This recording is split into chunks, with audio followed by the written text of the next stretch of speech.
تم دونوں مل کر بہت ہی خوش رہو گے. تمہیں یہ لگے گا کہ تم آزاد ہو چکے ہو، لیکن تم ہر وقت ہی میری خدمت کرو گے. اس کے بعد ہم دیکھتے ہیں کہ بینگی خاتون والدہ سلطانہ کے پاس آ جاتی ہے اور کہتی ہے کہ والدہ سلطانہ، عثمان نے مجھے ایک خبر بھیجی ہے.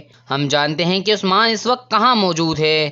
اس کے بعد ہم کائی قبیلے میں عثمان صاحب کو دیکھیں گے. عثمان صاحب کہہ رہے تھے کہ ہم نے اپنے قبیلے کی مشکلات پر قابو پا لیا ہے، تو اب ہم اپنی فتوحات آگے جاری رکھ سکتے ہیں. اور اب کانتا قزنوس کی موت نے دشمنوں کو خوف زدہ کر لیا ہے. ہمارے دشمن اپنی ضروری احتیاطی تدابیر اپنائیں گے، لیکن سب سے پہلے ہمیں کوپرو حصار قلعے کی موجودہ صورتحال جاننے کی ضرورت ہے. وقت آ چکا ہے جرکوتائی، تم وہاں پر الگن خاتون کے ساتھ جاؤ گے. اس پر گربوز کہتا ہے کہ عثمان صاحب، آپ مجھے بھی ساتھ جانے دیں، میں کوپرو حصار قلعے کو اچھی طرح جانتا ہوں. عثمان صاحب کہتے ہیں کہ تمہیں جو کچھ بھی معلوم ہے تو پھر تم سب کچھ جرکوتائی کو کیوں نہیں بتاتے؟ تم میرے ساتھ ہی رہو گے گربوز، تمہاری یہاں پر مجھے ضرورت ہے. اس پر جرکوتائی کہتا ہے کہ اللہ کے حکم سے عثمان صاحب، ہم ان کی سانس لینے کی خبر بھی حاصل کر لیں گے.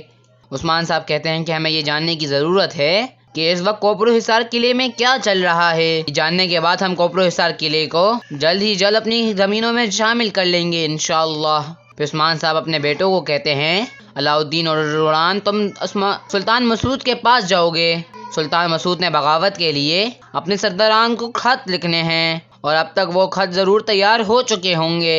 آپ سلطان کے وہ خط لے کر جائیں گے اور ان تمام سرداروں کو دیں گے. ان کے لیے بھی کچھ کھانا بھی لے جانا. ان سے پوچھ لینا اگر ان کو کوئی اور چیز کی ضرورت ہو تو انہیں وہ ضرور پہنچانا. جب وہ دونوں یہاں سے جانے لگتے ہیں تو بالا خاتون کہتی ہیں کہ اب حالات بہت ہی خراب ہو چکے ہیں، تم اپنے ساتھ کچھ سپاہیوں کو بھی ضرور لے جانا بچوں. لیکن عثمان صاحب کہتے ہیں کہ بالکل نہیں، جو ان کے ساتھ سپاہی موجود ہیں وہی کافی ہیں، انہیں اپنا خیال خود ہی رکھنا ہوگا. اس پر روحان بالا خاتون کو کہتا ہے، بالا اماں، اگر کام مشکل ہے تو ہم بھی پہلے سے کافی مضبوط ہو چکے ہیں. اس کے بعد ہم والدہ سلطانہ کو دیکھیں گے جو کائی قبیلے میں عثمان صاحب کی طرف جا رہی تھی اور راستے میں ایک جگہ رک جاتی ہے اور آؤ جی کو کہتی ہے، آؤ جی، اب ہمیں پتہ چل چکا ہے کہ مسعود کہاں پر ہے، تم اس جگہ پر ضرور جانا کہ جس جگہ کے بارے میں ہمیں آسماں نے بتایا ہے. پھر آؤ جی وہاں سے سلطان مسعود کو ڈھونڈنے کے لیے نکل جاتا ہے اور وہاں والدہ سلطانہ کائی قبیلے کی طرف چل پڑتی ہے. اس کے بعد ہم کائی قبیلے میں کوہ نور کو دیکھیں گے.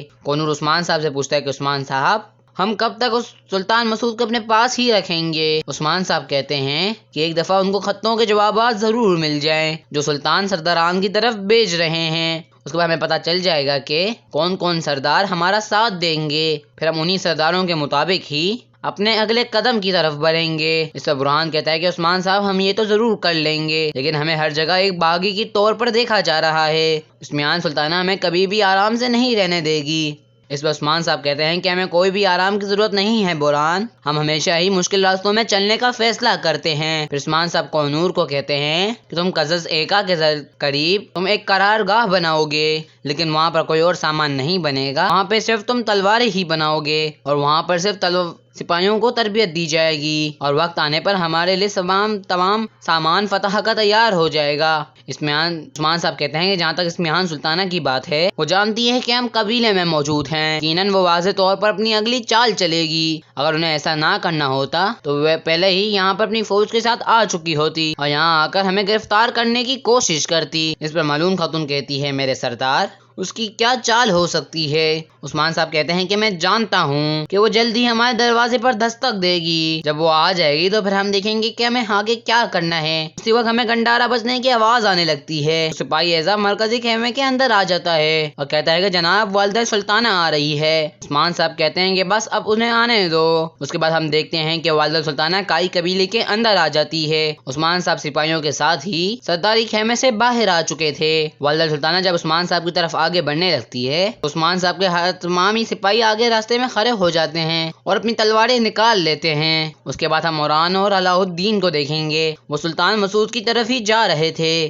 اسی راستے میں ہم آؤجی کو دیکھتے ہیں جو اپنے سپاہیوں کے ساتھ عران اور علاء الدین کا پیچھا کر رہا تھا. اس کو ایک سپاہی آ کر بتاتا ہے کہ جناب، اسی طرف نشانات جا رہے ہیں. وہ کہتا ہے کہ سپاہیوں، ہمیں جلدی کرنی ہوگی، مسعود یہیں پر کہیں قریب ہی ہوگا. ہم اس وقت تک آگے بڑھتے رہیں گے جب تک ہم مسعود کو تلاش نہیں کر لیتے. اس کے بعد ہم قمر الابدال اور سلطان مسعود کو دیکھیں گے. علاء الدین اور عران اور باقی تمام سپاہی اس تک پہنچ جاتے ہیں۔ ان کے پہنچنے کے بعد علاؤدین کہتا ہے ہم آپ کے لیے کچھ کھانا لائے ہیں، اور آن کہتا ہے کہ سلطان حضرت کہ عثمان صاحب کی طرف آپ کو کچھ امانت بھیجنی ہے، ہم وہی امانت لینے کے لیے آپ کے پاس آئے ہیں۔ اس پر سلطان مسعود کہتا ہے کہ ایسا ہی ہے اورحان، میں نے سرداران کو بھیجنے والے خط بالکل تیار کر دیے ہیں۔ اتنے میں ایک سپاہی وہاں پر آ جاتا ہے اور کہتا ہے کہ جناب والدہ سلطانہ کے سپاہی ہمارے پیچھے ہی آ رہے ہیں، اس کے بعد ہم کائی قبیلے میں دیکھیں گے۔ والدہ سلطانہ اپنے سپاہیوں کو کہتی ہے کہ سپاہیوں اپنی تلواریں نیچے کر دو۔